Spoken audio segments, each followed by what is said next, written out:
Roblox asymmetrical games are usually 1 versus all, sometimes with a special 2 versus all mode. And in games like Day of Death, there are tons of different experimental modes to mix things up. But today's games goes beyond all of that. Instead of 1 versus all, or even 2 versus all, it's 4 versus 12. Yeah, you heard that right. So, buckle up, because today I'll be reviewing a unique Roblox asymmetrical games, Just One More Asym, or JOMA for short. How? I pressed the wrong button. Just One More Asym is a 4v12 asymmetrical game where 4 killers face off against 12 survivors, and the main objective, to eliminate the opposite side. But here's where it gets interesting. Unlike most asym games where survivors are helpless and just trying to escape, the survivors in JOMA fight back. They are forced to kill the killers, also known as the adversaries, the player-controlled killers, along with one AI-controlled killer called the Aberrant. Every survivor has at least one damaging ability. However, almost none of them, except for Guess, have abilities that help in chases. This means survivors are more combat-focused rather than built for running away. Now let's talk about the killer side. There are 3 player-controlled killers called the adversaries and 1 AI-controlled killer known as the Aberrant. What makes JOMA unique is how the killer team functions. The adversaries mostly act as support for the Aberrant. On their own, they are weaker and can be overwhelmed if survivors gang up on them. Meanwhile, the Aberrant is the real threat. It has better stats, stronger damage output, and serves as the main powerhouse of the killer side. However, to balance this strength, it's controlled by AI, making it somewhat predictable and easier to counter if survivors play smart.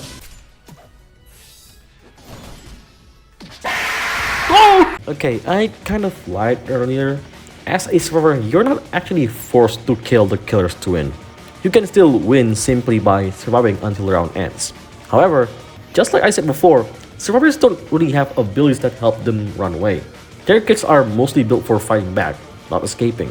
Take Newt, the star survivor for example. Their abilities are Push, a short-range melee attack that shoves the target, deals 20 damage and staggers them. Rock, a range attack with a 120 of start range that deals 35 damage and also staggers the target. Sandwich, a self-heal that restores 25 health and 25 stamina, but heavily slows you down while using it. Noob's kit is simple but effective, perfect for new players. Even though they don't have any mobility tools for chases, they can apply pressure both in close combat and at range, while sustaining themselves with small heals. It's a straightforward introduction to JOMA's combat-focused survival gameplay. Now, if you're wondering what's my favorite survivor to play as, it's the Assistant, because I prefer to support from the back lines instead of throwing myself into the front lines and getting killed. Assistant is basically the vaccinator medic equivalent in this game. The same backline plays as supporting the front line while staying out of direct combat. Just like the vaccinator medic from TF2, the beam has 3 modes. Healing mode heals any ally hit by the beam. Resistance mode applies a defense buff to allies being targeted. And slowness mode. This one's different.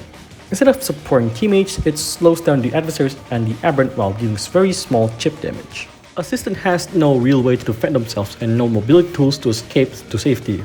They're extremely vulnerable on their own and heavily rely on their team to keep them alive. If the frontline collapses, Assistant usually goes down with it. JOMA also has a special last man standing mechanic just like Outcome Memories, where the final survivor becomes significantly stronger depending on their kit. For example, Assistant gains the Silence and Damage Beam, where the Silence Beam silences the enemies, making them unable to use abilities, and the Damage Beam, well, deals lots of damage. The adversaries have one goal: kill the survivors before time runs out. But unlike most asymmetrical games where killers are unstoppable powerhouses, JOMA does things differently. Survivors can fight back, and they will kill you if you're careless.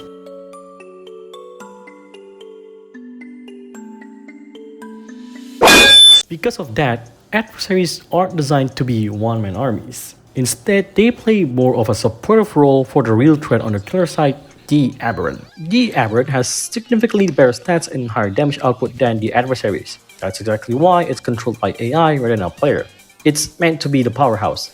In fact, one of the intended strategies is to play around the Aberrant. Let it deal the major damage while you, as an adversary, weaken survivors, apply pressure, and finish them off. The game also does a great job introducing new players to the adversary role through the starter killer, the Spotter. The Spotter has low health and minimal damage output, but strong support capabilities. They can pull survivors, slow them down, or reduce their defenses, setting up easy kills for teammates and the Aberrant. It teaches new players that positioning and teamwork matter more than raw damage. As my personal favorite, the Hunter. Hunter is a ranged trapper who supports the frontline adversaries and the aberrant from a distance. And yes, I'm the type of player who doesn't like being on the front line taking hits, so Hunter fits my playstyle perfectly.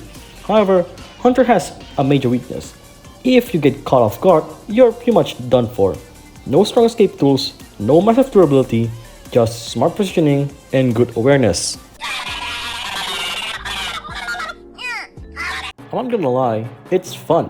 Having to actually fight back in order to survive as a survivor feels fresh in the Roblox Asymmetrical genre, and JOMA executes that concept really well. The game feels genuinely skill-based and heavily reliant on teamwork. It doesn't heavily favor survivors or killers, which is honestly rare in this genre. But let me be real for a second.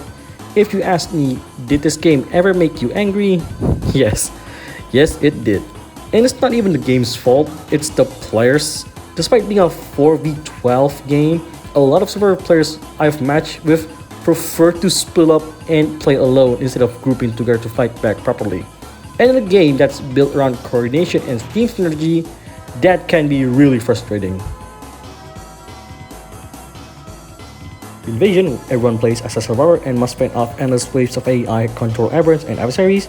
It's basically a survival mode where teamwork is absolutely essential, and also it can obliterate your FPS, so pray that your computer or device can actually withstand this game. Death Sentence. Again, everyone plays as a survivor, but this time you're up against the Death Watch, a super powered aberrant that acts as a full-on boss fight controlled by AI. Defeating it unlocks the ability to purchase Apprentice, which is essentially a nerfed playable version of the Death Watch. Overall, with the occasional frustrating matches, JOMA offers a unique and refreshing experience in the asymmetrical genre. So, is just one more asym worth playing? Honestly, yes. JOMA takes the traditional Roblox asymmetrical formula and flips it on the head.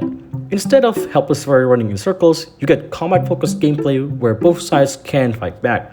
The 4v12 format feels chaotic, intense, and surprisingly balanced when both teams actually coordinate. The adversaries aren't overpowered monsters, they're strategic supports for the aberrant, the survivors aren't defenseless, they're frontline fighters who rely on teamwork, and the element mechanics adds that dramatic final stand energy that keeps every match exciting until the very end. Is it perfect? No. Team-dependent games will always be frustrating when players refuse to cooperate. But when everything clicks, when your team groups up, supports each other, and plays smart, JOMA becomes one of the most fun and refreshing asymmetrical experiences on Roblox right now.